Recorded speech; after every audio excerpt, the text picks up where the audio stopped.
Mustafa warga Dusun Prako Desa Sukamulya Kecamatan Cilamaya Kulon sing pekerjaannya dadi ojek online, ngeluh karena penghasilannya ngurangi.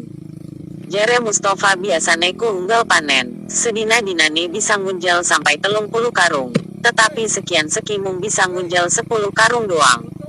Kueku gara-gara, galeng sawah sing lagi panen, jeblok kabeh.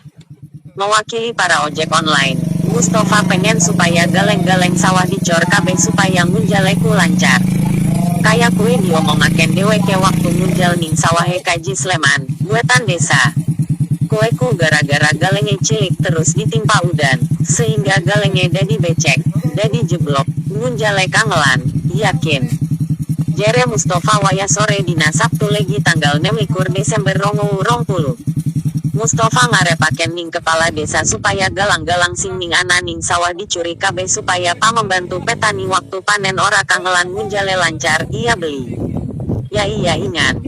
Jere Podil, BPD Desa Sukamulya, lamun pengen galengnya dicor, masyarakat kudu wani ngusulaken melalui musyawarah pembangunan desa atau sing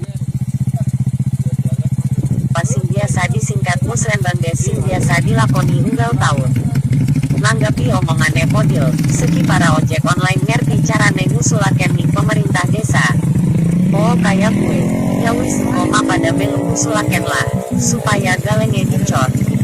Jere ojek online sejenak. Apa Kang? Mustafa, Profesinya apa sih? petani ya, kadang panen ya dari ojek online Pak. Ojek online. Jadi sedina bisa ngangkut pirang karung.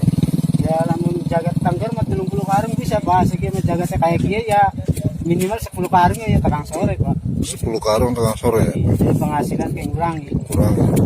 Jadi bagusnya karena apa? Karena apa bisa ngurangi? Ya karena kan jalan udah ya Pak. Galangnya ya? Galangnya cium sekian tambah yakin banyu kan. Jadi jero. Jadi enaknya galangnya kuprian kudune. Ya normal gawe dicor Pak, dicurap kayak gitu.